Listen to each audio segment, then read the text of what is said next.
Mesdames, Messieurs, bonsoir. Bienvenue à toutes et à tous dans cette session d'information sur la télévision Labari en ce samedi 17 avril 2021, 5e jour du mois béni de Ramadan. Bonne rupture à toutes et à tous.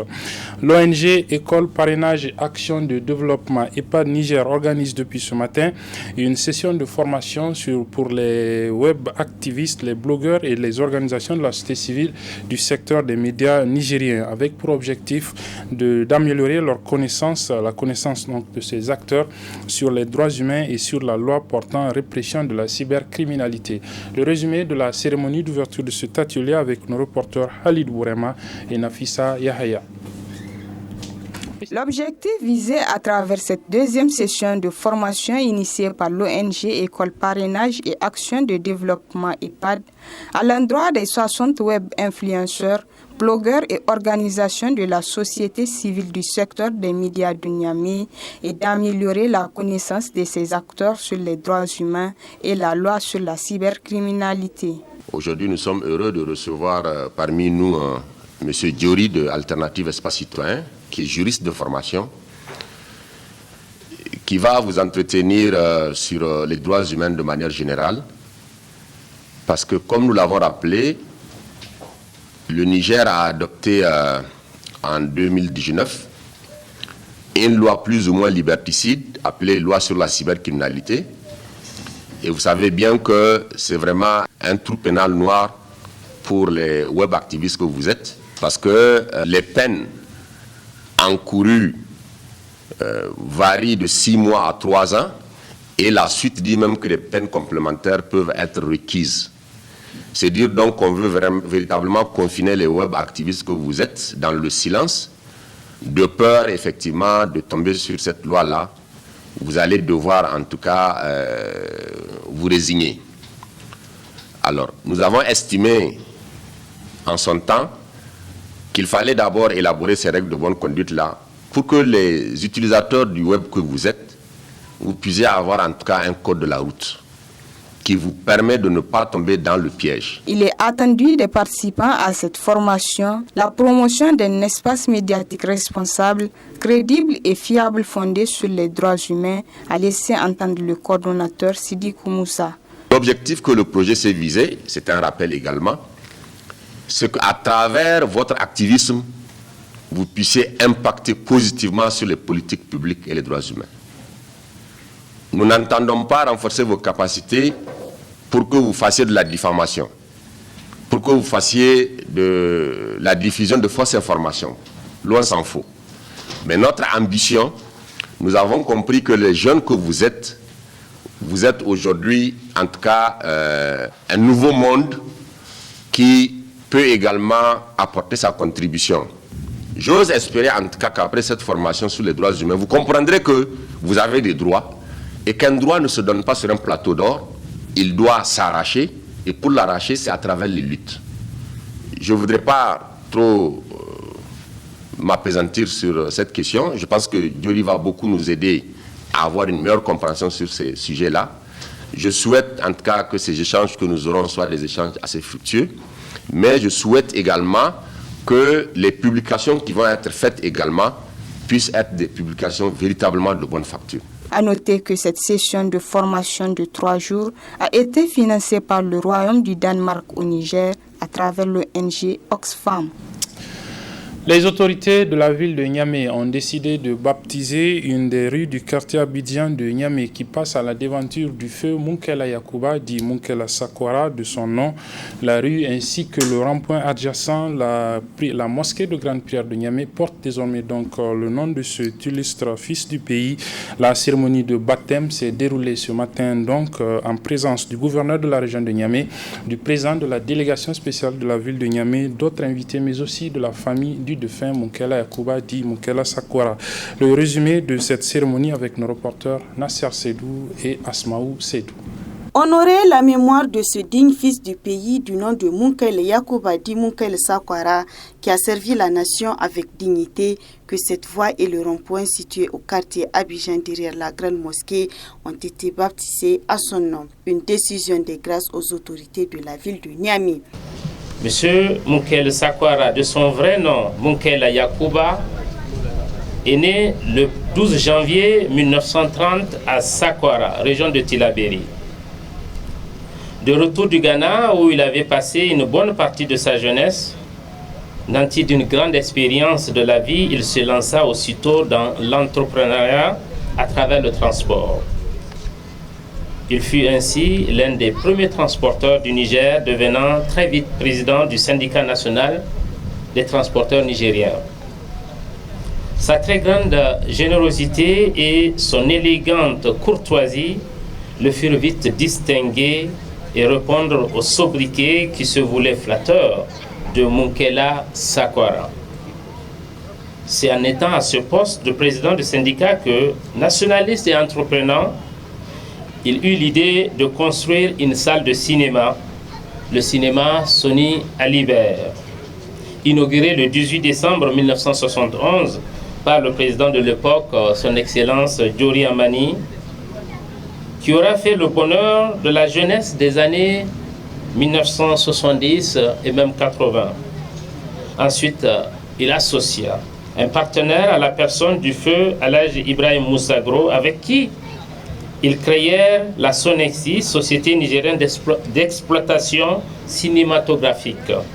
Munkele Sakwara est un des fils de ce territoire, un des fils de ce pays qui ont joué un rôle important dans cette dynamique de construction de grandes valeurs que nous devons défendre dans notre société. Et pour que ces valeurs persistent, pour que ces valeurs vivent, nous ne devons pas oublier ces dignes fils de ce pays. Nous devons leur faire vivre à travers les actes qu'ils ont posés. Une initiative saluée à sa juste valeur par le représentant de la famille et même le chef du canton de Sakwara, situé à quelques 10 km de la ville de Tillabéri sur la route Ayoru. Que la rue du quartier Abidjan, qui passe devant son domicile familial, et le rond-point adjacent à la grande mosquée Kadhafi porte désormais son nom est une reconnaissance méritoire de l'homme du peuple et du philanthrope qu'il avait été toute sa vie durant. Ce baptême vient formaliser par ailleurs une expression des riverains qui, pour expliquer aux taximens où ils veulent aller, disent toujours quartier Abidjan à côté de chez Munkele Sakwara. Il s'agit d'un événement historique qui immortalise la mémoire d'un homme extraordinaire, exceptionnel, dont la générosité et la grandeur d'esprit n'ont d'égal que son ouverture au monde et son esprit d'entreprise. À propos de sa générosité, son domicile et son bureau n'ont jamais désempli, accueillant autant les filles et fils de son village, dont il a fini par porter le nom, que des hommes et des femmes de toutes les régions du Niger.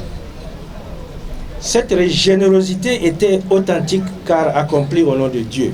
Je ne peux que me réjouir de cette cérémonie parce que ce n'est que service rendu à l'homme qui est Munkele Sakwara. Il a beaucoup fait pour le pays, pas seulement à Sakwara, il a beaucoup fait pour le pays. Cette cérémonie a été sanctionnée par le dévoilement de la stèle, tout en espérant que la population prendra soin de ces joyaux en assurant leur entretien. La suite du journal avec cette cérémonie d'ouverture ce matin au siège du réseau des organisations pour la transparence et l'analyse budgétaire ROTAB d'une session de formation à l'intention des membres de la coordination régionale tournant la page Niger TLP Niamey. Une formation qui a pour thème plaidoyer et lobbying dans l'optique d'une nouvelle dynamique de lutte. Le résumé de la cérémonie d'ouverture avec nos reporters Ibrahim Abdou et Adamou Soumana.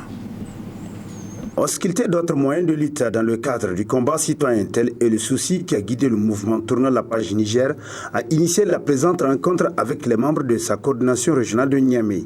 Une rencontre d'échange et de partage qui a porté sur le plaidoyer et le lobbying dont le choix n'est pas fortuit, a martelé le coordinateur national TLP Niger à l'ouverture de cette session de formation. Comment faire le plaidoyer? Comment être en harmonie avec les autorités? Comment créer les conditions pour qu'il y ait vraiment un partenariat essentiel dans nos rapports avec les autorités. Donc c'est pour cela que plus que jamais des prisonniers politiques dans les rangs de TLP, que jamais effectivement que nous posions des actes qui ne cadrent pas avec nos lois. Que jamais qu'il y ait une négociation, un cadre de dialogue avec les autorités de la place. Donc, TLP n'est pas une organisation où on ne voit que la tête du coordinateur. Mais TLP deviendra effectivement une organisation où partout ailleurs dans les communes où nos militants, nos membres ils sont en mesure effectivement de nous représenter valablement.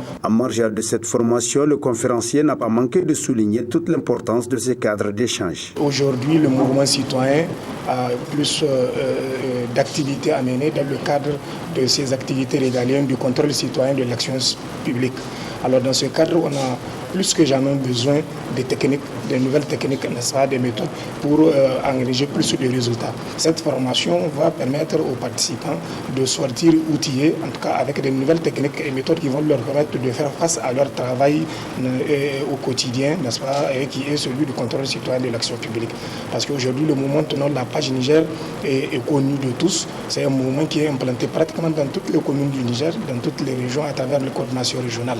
Alors là, il ne suffit pas d'avoir des ressources humaines, n'est-ce pas, disponibles. Il faut que ces ressources humaines puissent être qualifiées, n'est-ce pas, et capables de faire face à leurs devoirs. C'est dans ce cadre que cette série de formations intervient. Il y aura d'autres thématiques que nous aurons à développer avec les autres coordinations et bien entendu avec la coordination de la région de Niamey prochainement. Ainsi, le mouvement Tournant la page Niger entend élargir cette session de formation aux autres coordinations régionales du pays pour une meilleure synergie d'action.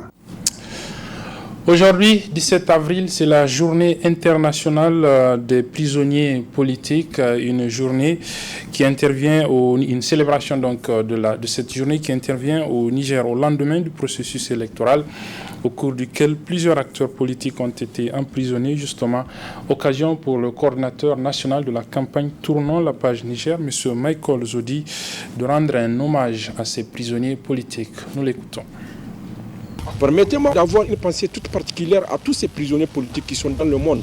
Aujourd'hui, les semblants de démocratie qu'on a chez nous fait en sorte que aujourd'hui les autorités utilisent effectivement cette justice pour arrêter des citoyens parce qu'ils ne pensent pas comme eux. Aujourd'hui, après la crise post-électorale, nous avons constaté qu'il y a plus de 400 détenus politiques.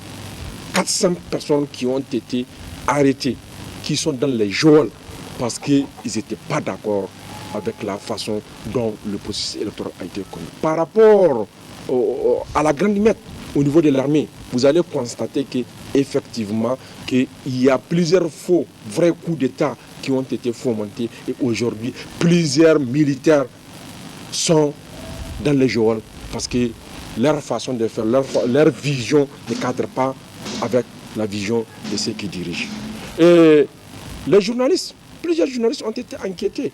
Et j'ai une pensée toute particulière à Baba Alpha, qui aujourd'hui, il a purgé sa peine et a été expulsé en dehors de sa patrie. Plusieurs journalistes sont toujours dans les viseurs parce qu'aujourd'hui, il y a des procédures en cours contre eux. La société civile, nous sommes toujours dans les prisons parce que nous n'avons pas le choix que de nous battre. Parce que pour nous faisons un combat pour le peuple nigérien. Nous pensons pour le peuple nigérien et nous dénonçons effectivement un certain nombre de travers, de la corruption, du détournement des deniers publics, ou bien quand nous parlons, peut-être notre opinion ne cadre pas avec l'opinion des dirigeants, on nous met en prison. J'ai une pensée toute particulière au camarade Anas, qui aujourd'hui, selon les informations qui nous parviennent, il n'a même pas droit de visite. Donc, c'est pour vous dire que prisonnier politique, c'est rien d'autre que vouloir imposer la dictature, la pensée unique. Et aujourd'hui, cette journée doit être mise à profit pour que tous les citoyens du monde, j'ai dit, mais du monde, puissent avoir des pensées particulières par rapport à tous ceux qui sont en train de croupir dans les geôles alors qu'ils n'ont rien fait, alors qu'on ne les reproche rien. Et nous demandons aux juges d'être jaloux de leur indépendance. On ne peut pas comprendre qu'on puisse garder quelqu'un pendant 2 ans. Après, au finish, quand il vient devant un juge, on dit qu'il est libre parce qu'il n'a rien fait.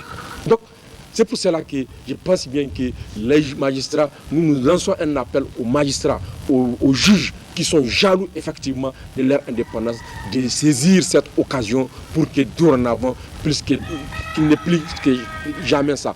Et jamais, effectivement, que quelqu'un soit inquiété par rapport à ses opinions, par rapport à son idéologie, par rapport à ce qu'il pense qu'il soit. Et vous voyez, c'est pour ça que je vous dis que le Niger est en train de corser la situation.